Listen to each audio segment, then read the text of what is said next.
Hello, everyone. I am Albert. Today, we're diving into something deeply personal and profoundly real. I invite you to stay with me and listen closely. This story may feel like your own. The unspoken truths about life after 60. You know, society loves to sell us this glossy picture of the golden years, endless travel, perfect health, retirement bliss on a beach somewhere. But if you've crossed that milestone, or you're approaching it, you know that's only part of the story. No one really prepares you for the quiet shifts, the surprising freedoms, and yes, the bittersweet realities that come with turning 60 and beyond.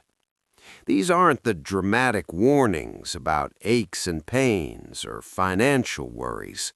Those get talked about plenty. These are the deeper truths, the ones that sneak up on you and reshape how you see everything. I've spent time reflecting on my own journey past 60, as well as listening to countless others who've shared their stories. Today, in this hour together, we'll explore these hidden truths through a gentle flow, starting with the beauty of a quieter life, moving into how people naturally drift apart, discovering the precious value of time and inner peace, and finally, embracing a gentle ending to this chapter. If you're here, chances are you're seeking honesty amid all the noise. So let's begin with the first truth that no one shouts from the rooftops. The world gets quieter after 60, and surprisingly, that's one of the greatest gifts. One of the first things that hits you after 60 is how life slows down. Not in a bad way, but in a profoundly liberating one. The hustle of career climbs, raising families, and chasing milestones fades into the background. Suddenly, you have space, real space. No one tells you how addictive this quiet becomes. Mornings with a slow cup of coffee, watching the birds outside your window. Long walks where your mind wanders without an agenda. Evenings reading a book without the guilt of unfinished tasks. I remember when I first retired, or semi-retired, as many of us do these days. The first few weeks felt unsettling. Where was the urgency, the emails, the deadlines? But then something magical happened. I started noticing things I'd rushed past for decades. The way sunlight filters through leaves, the subtle joy of a conversation with a neighbor, the simple pleasure of cooking a meal just for myself. This quiet life isn't emptiness, it's fullness in disguise. After 60, you stop filling every moment with noise. You learn to savor silence.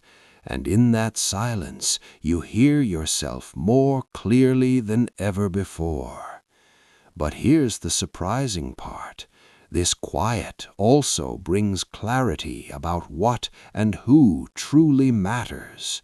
You start curating your days with intention. No more obligatory events that drain you. No more forcing energy into things that don't light you up. Many people I've spoken to describe it as finally becoming the main character in their own story. Younger years are often about supporting roles, parent, employee, caregiver. After 60, the spotlight shifts to you. You prioritize comfort, comfortable shoes, comfortable routines, comfortable relationships. And comfort isn't lazy, it's wise. You've earned it. You stop proving yourself. You wear what feels good, say no without apology, and embrace routines that nurture your soul. Of course, this quiet can feel isolating at first if you're not prepared, but that's where the next truth comes in. As life quiets down, you notice something else. People start drifting away. And it's not always because of fights or fallouts. It's just the natural flow of time. This one can sting if you're not ready for it. After 60, friendships and relationships change. People drift, not dramatically, but gradually, like leaves in a slow current. No one tells you how common this is. You might have a circle of friends from work, parenting years, or shared hobbies. Then retirement hits, kids grow up and move away, interests shift, and suddenly those weekly catch-ups become monthly, then yearly, then silence. It's not that anyone did anything wrong. Life paths diverge. Some friends dive into grandparenting full-time. Others travel endlessly. Some face health challenges that limit their energy. And you're evolving too. I lost touch with several close friends after turning 60. At first, it hurt. I'd think, why aren't they reaching out? But then I realized I wasn't always reaching out either. We were all busy living our new chapters. The truth is, after 60, your social circle often shrinks, and that's okay. It's not a failure, it's a refinement. You keep the gems, those few deep connections that withstand time, the ones where you can pick up right where you left off, no explanations needed. Many over 60 describe a sense of invisibility in society, younger people overlooking you in conversations or stores. But among peers, it's different. You seek out quality over quantity. And surprisingly, this drifting opens doors to new connections.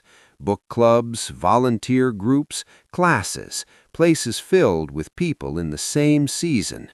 You make friends who understand your references, your aches, your joys, without explanation. Letting people drift also teaches forgiveness of others and yourself. Grudges feel heavier now. Time is too precious. You release old resentments and make peace. But amid this drifting, something beautiful emerges, a deeper appreciation for the time you have left and the peace that comes with it. Which brings us to perhaps the most profound truth. After 60, time changes. It speeds up in perception, but slows down in value. No one tells you how acutely aware you become of its finiteness, and how that awareness brings unparalleled peace. Years feel shorter. Decades of routine make memories blur, so time flies. But this urgency, it focuses you. You stop wasting hours on things that don't matter, toxic drama, perfectionism, people-pleasing. Instead, you chase peace, inner peace, the kind that comes from self-acceptance. You forgive your younger self for mistakes. You embrace your body as it is, wrinkles, aches, and all, as a map of a life well lived. Health becomes priority one, not vanity. You move for joy, eat for energy, rest without guilt. And emotionally, happiness often peaks here. Studies show people in their 60s and beyond report higher life satisfaction than younger adults. Why? Wisdom. You've learned what truly matters: relationships, simple pleasures, purpose. Purpose evolves, too. It's no longer about climbing ladders. It's about meaning, mentoring, hobbies, giving back. You find joy in small things, a grandchild's laugh, a blooming garden, a good conversation. Peace also means letting go of regrets. You can't change the past, but you can shape your present. Many find spiritual depth here, whether through faith, nature, or reflection. And this peace prepares you for the final truth. Finally, after 60, you confront mortality, not with fear, but with gentleness. No one tells you how accepting death becomes when you've lived fully. It's not morbid, it's liberating. Knowing life has an end makes every day precious. You plan thoughtfully, wills, memories, legacies, but without obsession. You focus on a gentle ending, surrounded by love, free from unfinished business. Many describe a sense of completion, gratitude for the journey. Death isn't the enemy, unfinished living is. So you live boldly in these years, travel if you can, reconcile if needed, love deeply. In the end, life after 60 is a gentle unwinding, quieter, wiser, more peaceful. The truths no one tells you, they're gifts in disguise. Thank you for joining me today. If this resonated, reflect on your own truths. Embrace this season. It's yours. Take care and live gently. If these thoughts felt familiar, please like this video and share it with those you love. Time is gentle, but it is never guaranteed. If you wish to hear more truths before moments slip away, subscribe to this channel, and there is still more I want to share with you.